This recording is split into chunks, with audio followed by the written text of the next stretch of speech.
안녕하세요. 반갑습니다. 자, 여러분들 모의고사 1회 푸셨죠? 자, 그때 처음에 시작했을 때도 1회 문제는 이제 굉장히 쉽다라고 설명을 해드렸을 거고, 풀었을 때 느낌이 어떠셨는지, 이제 느낌을 생각을 한번 해보시면 될 것 같고요. 자, 지금부터는 2회 모의고사 문제를 풀어보도록 하겠습니다. 자, 2회 모의고사도 가장 많이 나오는 이제 기출 정도로 정비를 해봤고요. 자, 지금 A형 문제를부터 먼저 풀어보도록 하겠습니다. 자, 2번을 보시면, 자, 가와사키 질환에 대한 안내문을 만든 거죠. 근데 그 안내문에서 틀린 문항이 있었던 거죠. 그래서 정정해야 될 내용을 찾아라 라고 이야기를 하고 있습니다. 자, 그러면 사실은, 정정해야 될 것만 이제 간단하게 여러분들한테 드리면 크게 문제는 없어요. 그런데 이번 이제 모의고사를 통해서도 가와사키라는 질환을 한번 정리했으면 좋겠다라는 생각이 들어서 정의부터 해가지고 이제 안내문 형태로 만든 거거든요. 자, 정의부터 한번 보도록 할게요. 자, 영아와 5세 이하의 아동에게 호발되는 열성 질환이죠. 근데 원인은 알 수 없어요. 열성 질환이고 혈관염이죠. 전신성 혈관염. 그래서 대표적으로 우리 자가 면역성 염증성 질환에 들어가는 대표적인 게 가와사키 질환이 들어가는 거고요.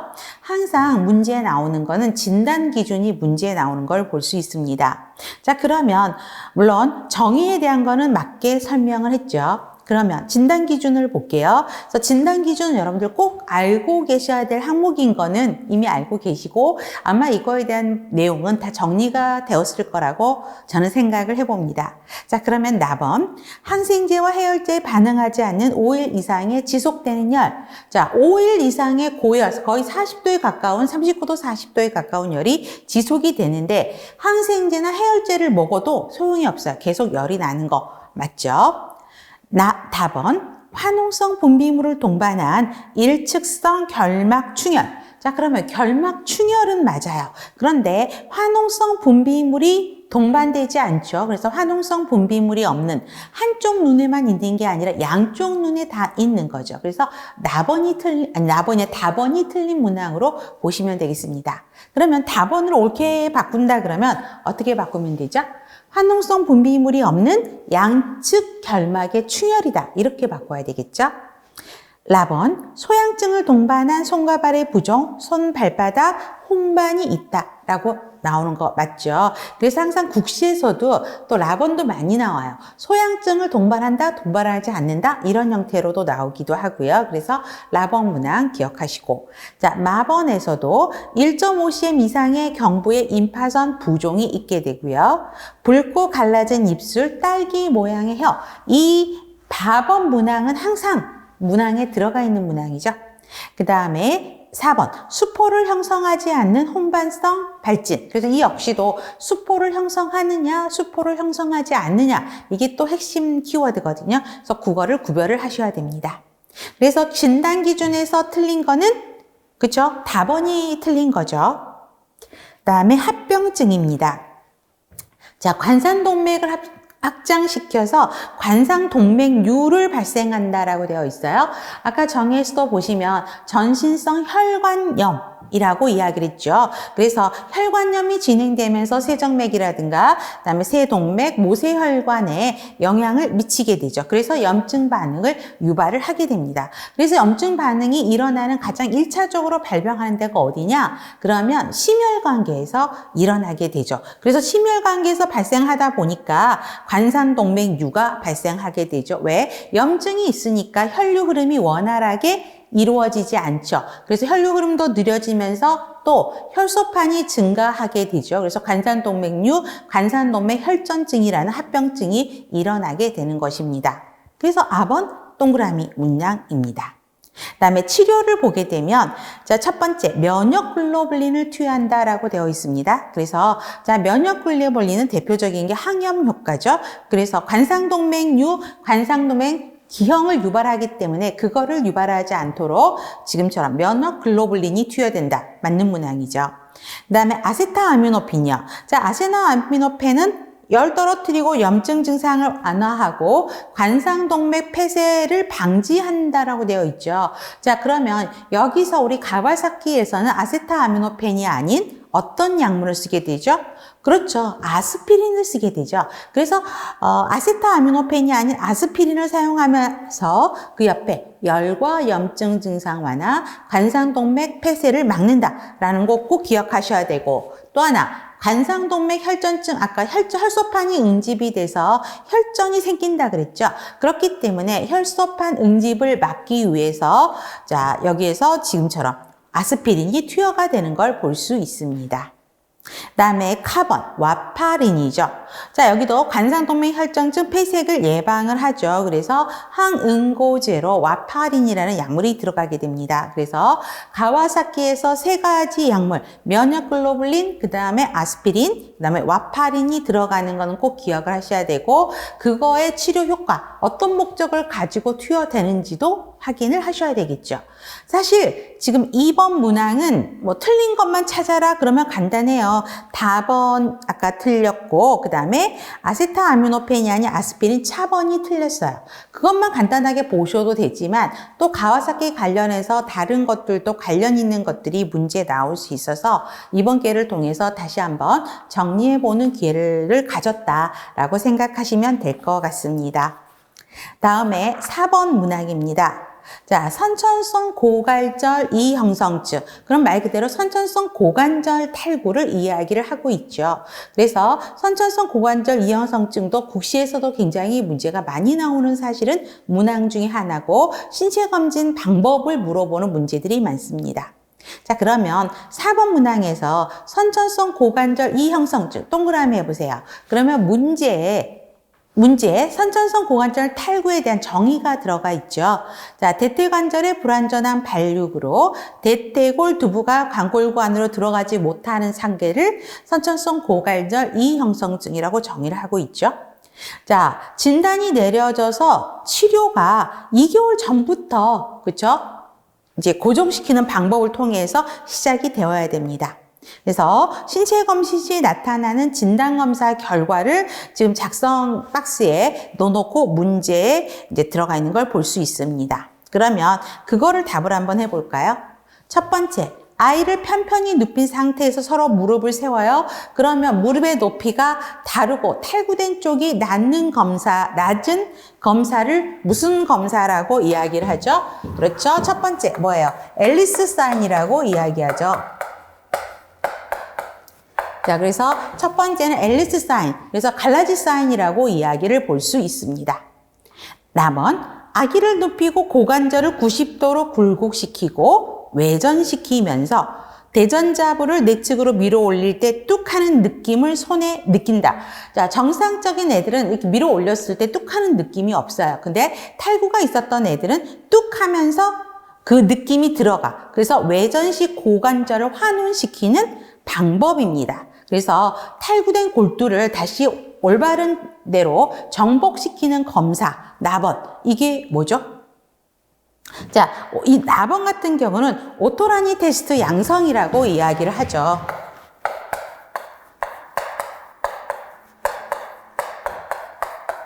테스트 양성이라고 설명합니다. 그래서 오토라니 테스트 검사를 이야기를 하고 있고요. 답은 보세요. 자, 고관절과 슬관절을 90도 굴곡시킨 상태에서, 이거는 이 외전이 아니라 내전을 시키면서 외측으로 밀어내면 탈구가 있는 쪽에 제한이 있다라고 이야기를 하죠. 그래서 내전을 할 때 탈구가 되는 거죠. 그래서 특히 다번 문항은 탈구를 일부러 유도하는 검사를 이야기하고 있습니다. 그래서 자, 이 다번의 세 번째는 바로 그죠? 발로우, 그죠? 테스트. 그래서 양성 반응이라고 이야기하는 걸 볼 수 있습니다. 그 다음에 라번. 자, 정상인 다리를 들고 탈구가 있는 쪽으로 다리로 서면 정상인 쪽 골반이 아래쪽으로 기우는 거. 그러면 이건 트렌델렌버그 테스트죠.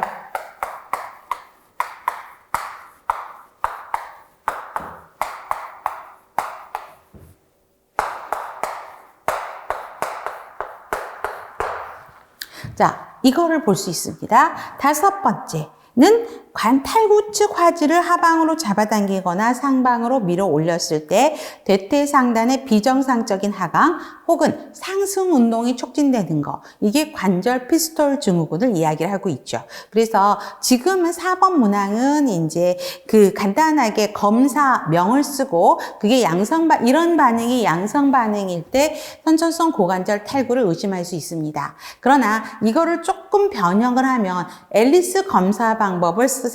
그 다음에 지금처럼 오토라니 테스트 검사에서 양성 반응이다 라고 하면 뭘 의미하고 있는지, 어떤 방법을 통해서 검사를 하는지, 발로우 테스트 양성이다 그러면 어떻게 검사를 하는지를 기술하시오, 이렇게도 문제가 나갈 수 있습니다. 그래서 요 정의와 그 다음에 이 이름과 옆에 땡땡이들이 있죠. 요거를 구별할 필요가 있다라는 거를 여러분들한테 말씀을 드리고 싶습니다.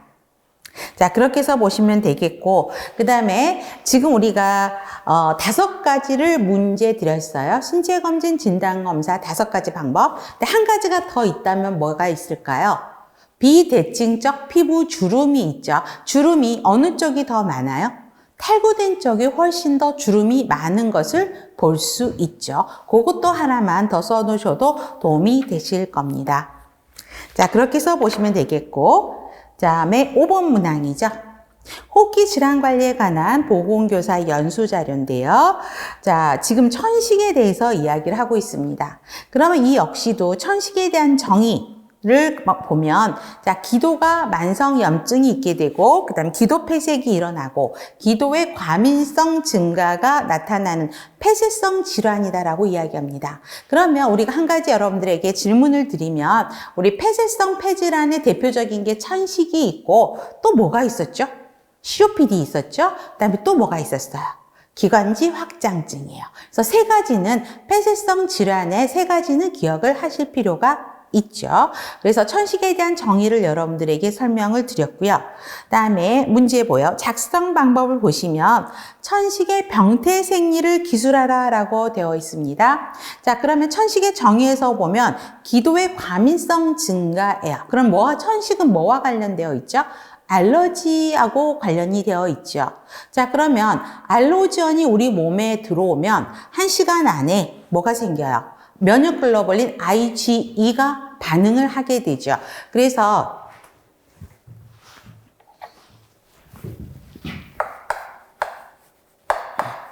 자, IgE에 의한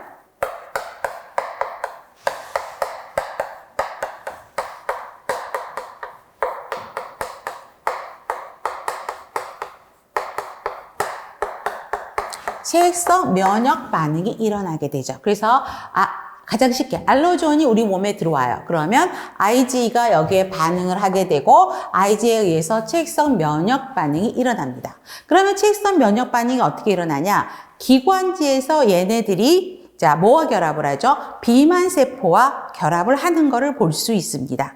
자, 그래서 비만세포 복합제가 만들어지는 거죠. IgE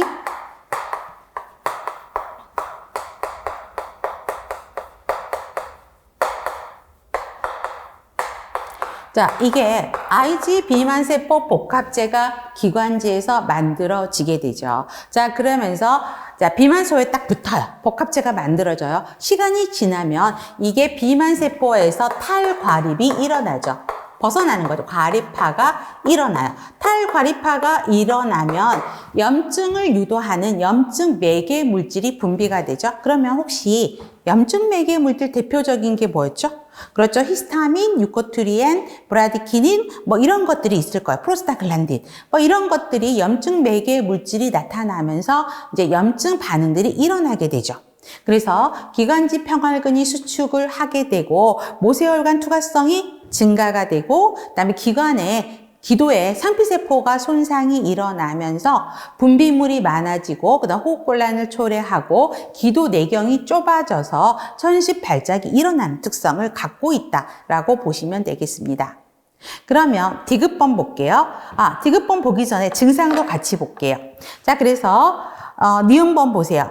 호기시 천명음이 나타나게 되고 과다곤명음, 호흡곤란, 객단 기침, 술통 모양의 흉부 이게 대표적인 증상이죠. 그래서 문제를 보면 니은의 발생 기전 호기시 천명음이 발생하는 이유 쓰라 그랬죠. 자, 여기도 아까 말씀드렸던 것처럼 자, 염증 매개 물질 탈가리파가 되면서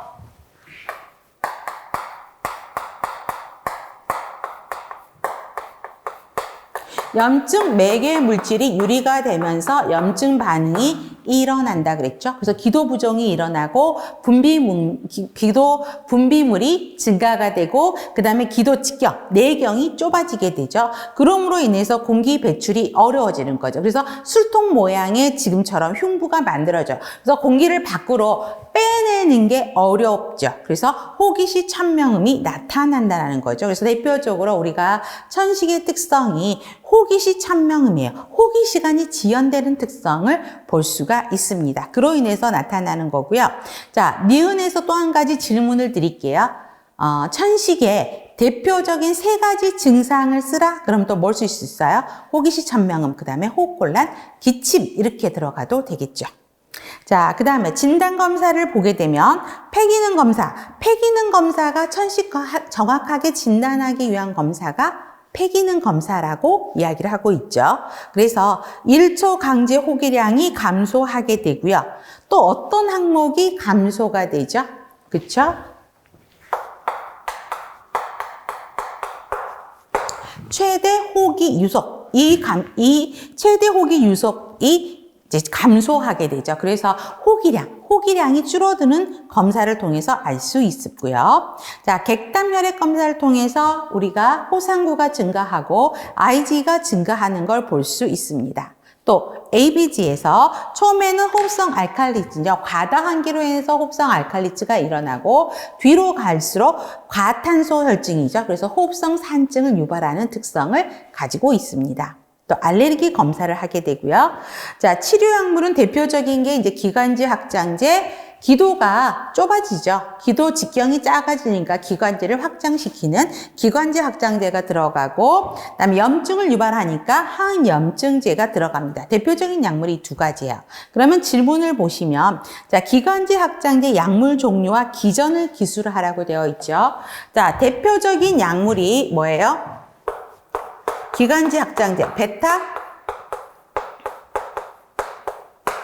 자극제죠. 베타 수용체를 자극을 하게 되죠. 그로 인해서 기관지 평활근을 이완시키게 되고 그 다음에 점액 분비량을 줄어들게 하는 역할을 하고 있죠. 그래서 대표적인 약물이 뭐예요? 벤톨린이 베타 자극제로 들어가는 걸 볼 수 있습니다.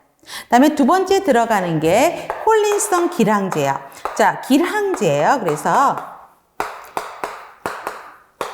부교감 신경을 차단하고 그 다음에 상대적으로 교감 신경을 자극함으로써 이 역시도 기관지 확장을 시키고 폐 분비물을 줄어드는 역할들을 하게 됩니다. 대표적인 약물 뭐예요? 아트로벤트를 이야기를 하고 있죠. 또 하나 또 약물이 뭐예요? 메틸잔틴.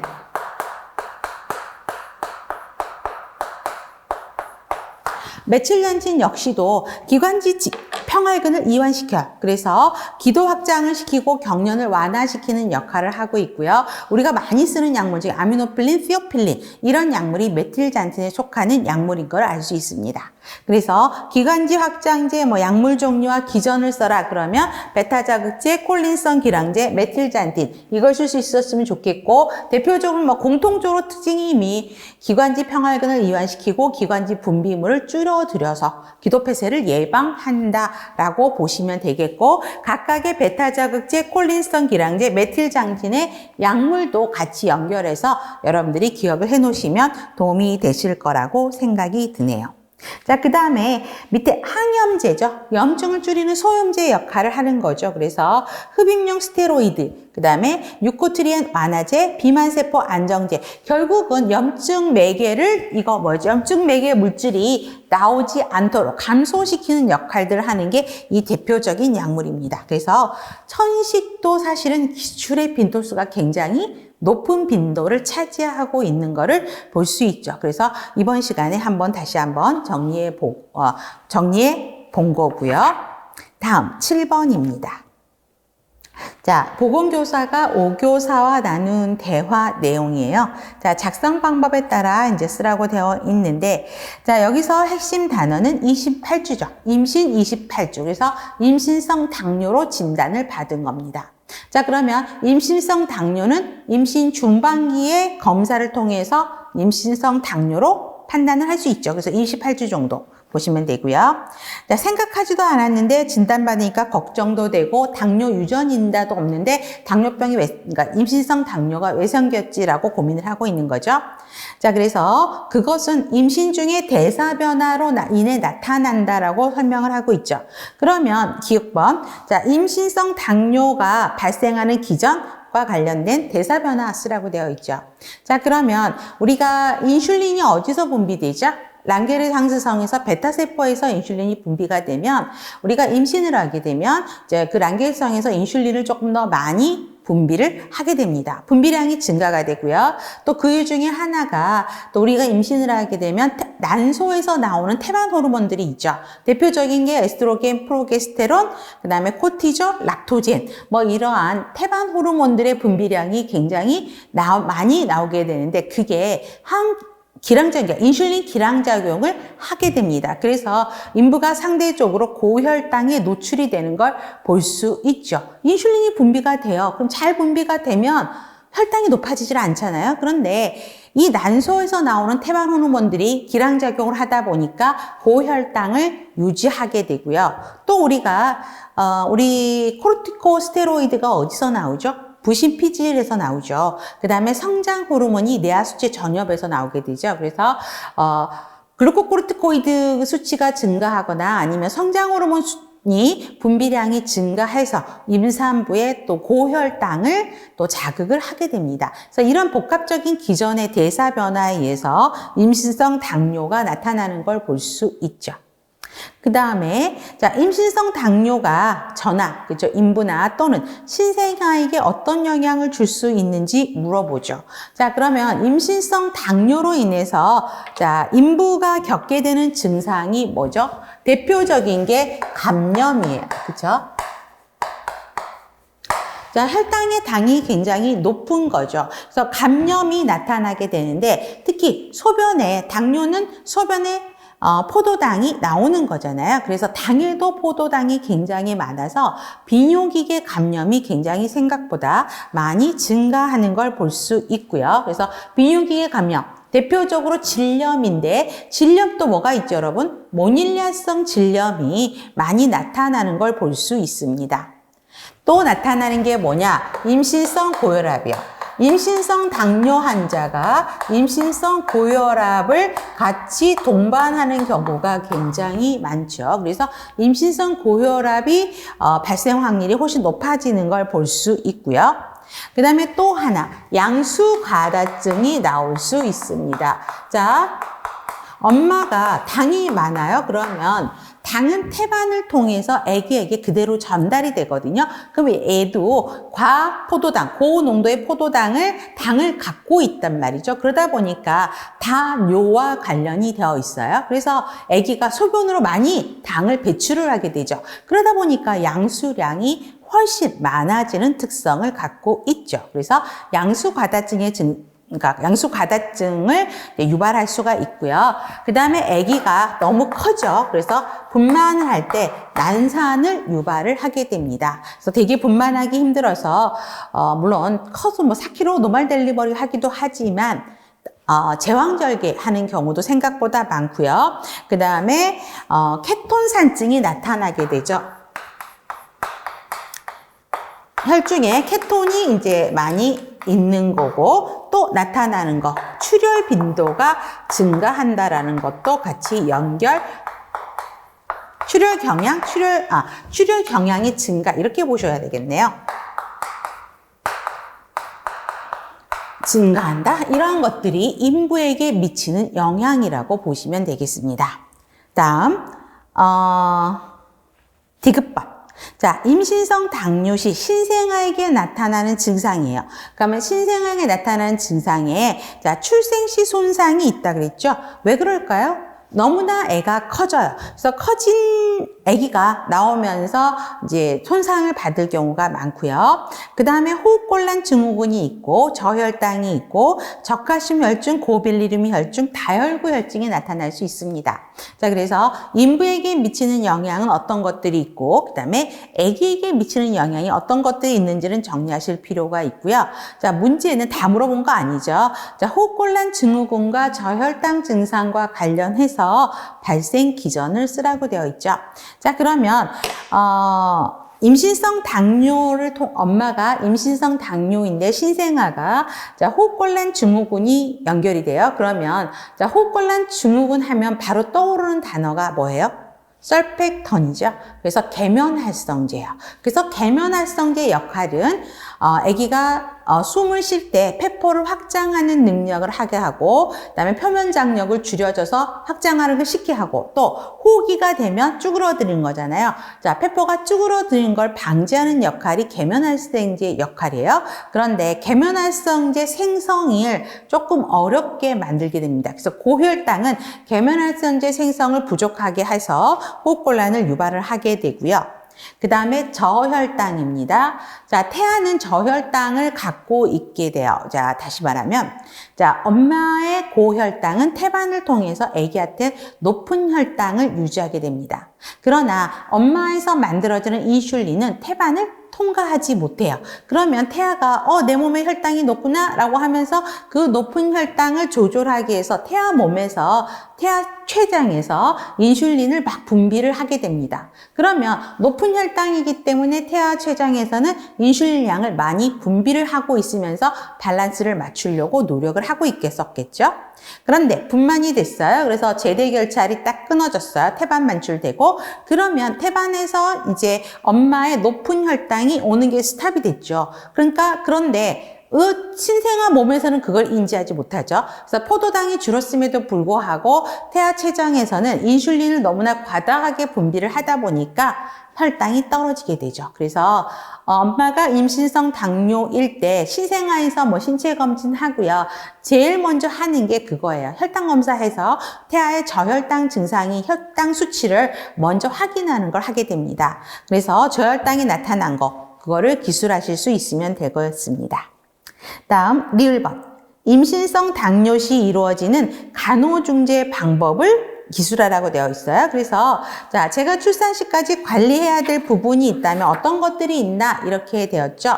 대표적으로 포커스를 맞추는 거는 자, 시기에 포커스를 맞춰야 되죠. 그래서 특히 임산부들이 식이 관리를 굉장히 잘 하셔야 됩니다. 영양 관리 잘해서 주기적인 식사 잘 이루어지도록 도와주셔야 되고 그다음에 임산부 증가 체중에 맞게 증가하도록 도와주셔야 되겠죠. 자, 그런 형태로 보셔야 되겠고 그 다음에 혈당치를 측정을 하셔야 되겠죠. 주기적으로 혈당 측정기를 가지고 글루코메타를 가지고 혈당을 측정을 해야 되겠죠.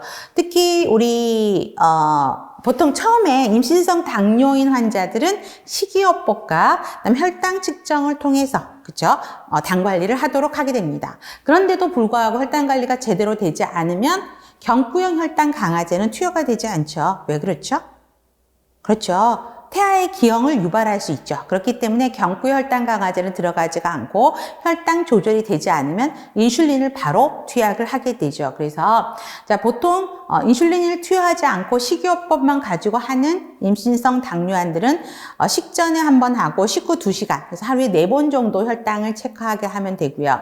만약에 인슐린이 들어가는 임신성 당뇨 환자들은 식전, 식후 이렇게 혈당 체크를 해야 되겠죠. 그래서 식전에 혈당을 체크해서 그 혈당에 따라서 인슐린 단위를 조절하고 식후에도 혈당을 하게 되죠. 그래서 인슐린을 쓰게 되면 하루에 6, 7번 혈당 체크를 하면서 관리를 하셔야 된다라는 걸 볼 수 있고요. 특히 공복일 때, 저혈당일 때, 이럴 때도 증상에 대처하는 방법들을 티칭을 하셔야 됩니다.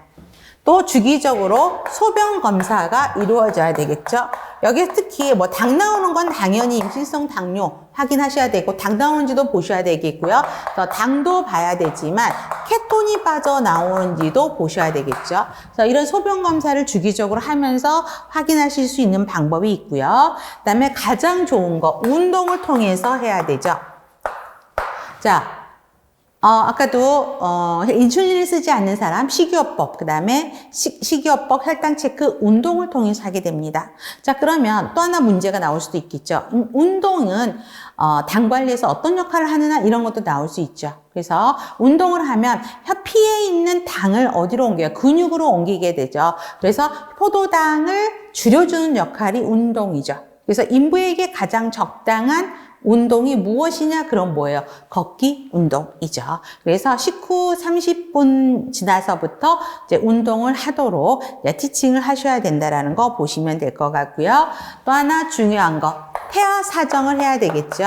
그래서 아기의 피타라트톤 체크하게 되고, 그다음에 NST 모니터를 통해서 또 태아 뭉침이 있는 자궁수축이 있는지, 그다음에 소변 내 에스트리올 검사, 태아 안녕 검사죠. 그런 검사들을 통해서 아기 상태를 확인해야 될 필요가 있죠. 그래서 이러한 것들이 이제 중재 방법으로 설명할 수 있습니다.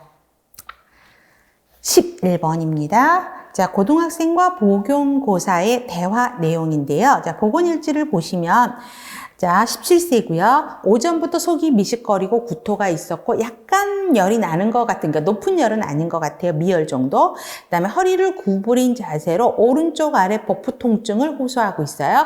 자, 그래서 복부 통증을 호소하는데 허리를 구부리면서 이쪽이 아프니까.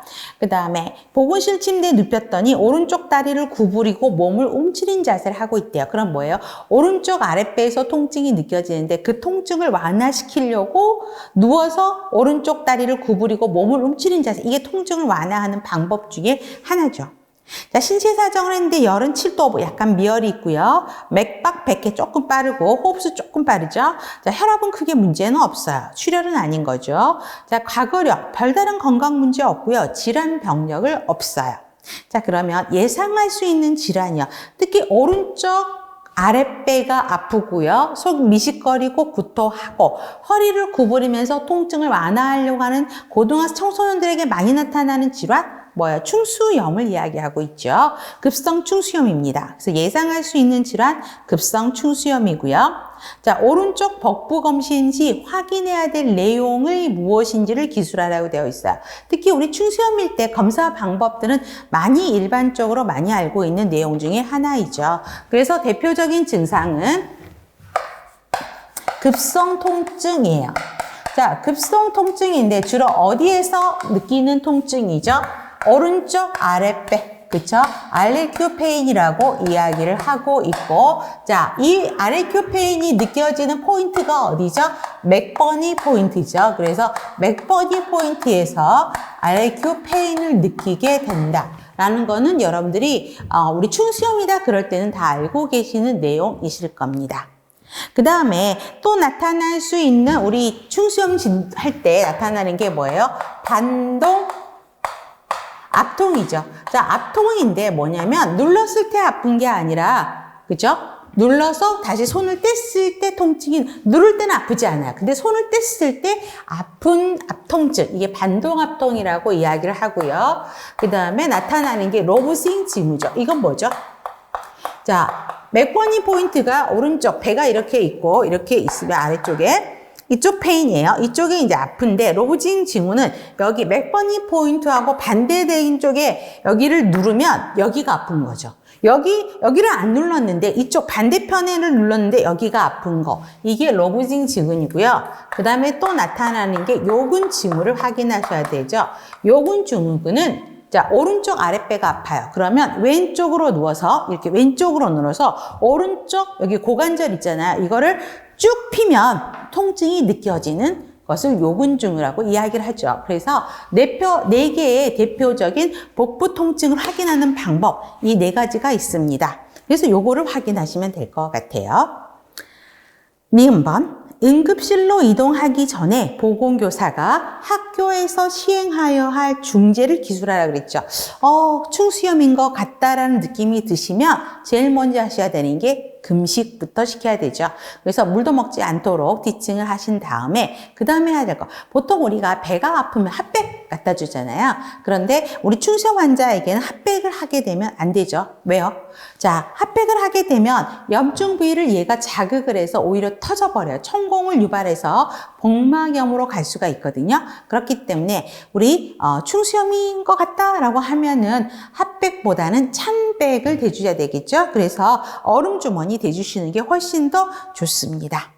그 다음에 진단이 확정될 때까지는 진통제 주면 돼요, 안 돼요? 안 되죠. 왜? 진통제를 주게 되면 배 아픈 게 일단 사그라들어요. 그래서 나중에 진단할 때 문제가 되기 때문에 여러분들이 쉽게 진통제 먹여야지 이게 아니에요. 그래서 먼저 충수염의 이런 증상 등을 검사를 한번 해보고요. 충수염인 것 같아 물음표가 들면 진통제도 줘서도 안 되고 빨리 응급실로 가시는 게 가장 효과적인 것이죠. 그 다음에 자세는 어떻게 하면 좋죠? 반자회를 취해서 응급실로 이동하는 게 좋고요. 그 다음에 보존요법, 지지요법 하셔야 됩니다. 왜?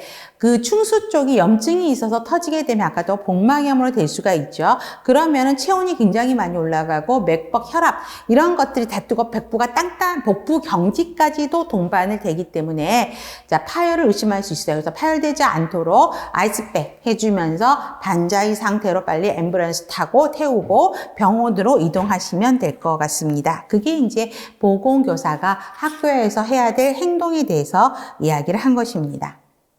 다음 12번입니다. 자, 여기는 이제 혈우병에 대한 문제를 갖고 있죠. 자, 그런데 여기서 문제가 핵심이 남자 교사가 이미 혈우병을 갖고 있대요. 가족에게 혈우병 질환이, 유전 질환이 있어서 남자 선생님께서 혈우병을 갖고 있는데 이분이 결혼을 이제 하시는가 봐요. 그럼 이제 걱정이 많겠죠. 이게 유전병이니까. 그래서 물어보는 거죠. 자, 제가 결혼 결정을 하고 나니 아기가 태어나면 어떻게 될지 궁금하다. 자, 제가 결혼을 해서 아들이나 딸을 낳으면 어떻게 유전이 나타날까요? 라고 하는데, 자, 결혼하실 분 배우자 아내의 이제 그 유전 상태가 또 그거를 결정하는 거를 볼 수 있습니다. 자, 그러면 자, 보건교사 배우자 되실 분이 혈우병이 아니라면 그쵸? 혈우병이 아니고 자, 혈우병이 아니라면 두 분 사이에서 태어날 아들, 딸은 어떠냐라고 문제가 나오죠. 그러면 잠깐 지우고 할게요.